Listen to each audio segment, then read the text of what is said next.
তো একজন কন্টেন্ট ক্রিয়েটরের এরকম কোনো কথা না, কারণ আমি একজন কন্টেন্ট ক্রিয়েটরে বলছিলাম যে ভাই আমার আইডিটা কিছু একটা সমস্যা হয়েছে, এই যে দেখুন আমার আইডিটা দিশে সামনে দা, এই সমস্যাটা আমার সমাধান করে দেওয়ার জন্য।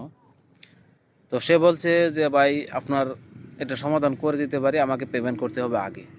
তবে একজন কন্টেন্ট ক্রিয়েটরের তো এরকম কোনো কথা না যে আমার আইডি না দেখেই না ইয়েও করে তারপর যদি আগেই যদি বলে দেয় যে ভাই আপনার এটা ঠিক করে দেবো, কিন্তু আমাকে পেমেন্ট করতে হবে আগে।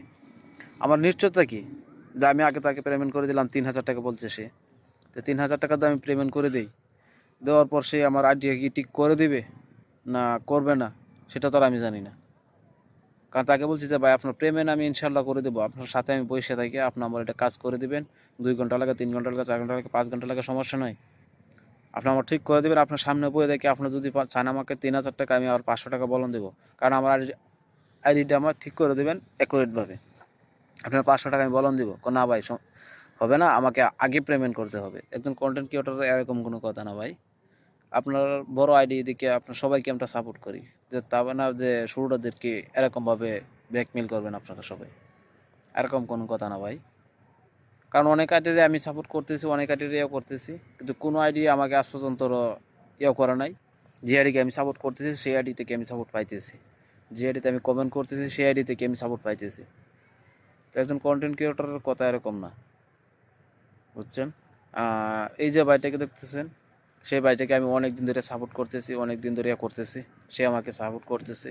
আমি ওর ভিডিও তো আমি সাপোর্ট করতেছি, ওর ভিডিও তো লাইক কমেন্ট সব কিছু করতেছি, কিন্তু সে আমাকে বলে নাই যে ভাই এরকম কেন করতেছেন। কিন্তু সে আমাকে আরও উৎসাহ দিতেছে, ভাই আপনি ভিডিও বানান, সুন্দর সুন্দর ভিডিও বানান। কারণ আমি ওনার সাথে যোগাযোগ করতে চাই, কিন্তু যোগাযোগ করতে পারতেছি না, শুধু খালি কমেন্টে যোগাযোগ হইতেছে। ওনার নাম্বারটা আমার প্রয়োজন ছিল, আমি ওনার সাথে সরাসরি দেখা করতে চাচ্ছিলাম, কিন্তু পারতেছি না, শুধু খালি নাম্বারের ওতে। আমি একদিনকে ঘুরেও আসছি গোবিন্দগঞ্জ থেকে। তো গোবিন্দগঞ্জ যাওয়ার পর আমি মনে করেন যেন যা বলছিলাম অনেক মানুষকে যে ভাই গোবিন্দগঞ্জ থেকে কামদিয়া, গাইবান্ধা কামদিয়া বাজার, সেটা কোন দিকে বা এটা যাইতে কত টাকা ভাড়া লাগবে। কতগুলো অটোকে বললাম, আমি কতগুলো সেনজিকে বললাম, কিন্তু সে কেউই জানে না। গোবিন্দগঞ্জ থেকে কামদিয়া, গাইবান্ধা বাজার, গাইবান্ধা কামদিয়া বাজার, সেখানে কেউই চিনে না সে।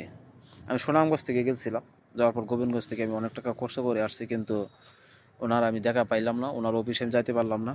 তো ভাই যদি আপনার দেখেন ভিডিওটা, তো প্লিজ আপনার একটু কমেন্ট করবেন আমাকে, আমি আপনার সাথে দেখা করতে চাই। অনেক দিন ধরে করতেছি, কিন্তু দেখা করতে পারতেছি না। আমি একদিন যাই আপনাদের বাড়ি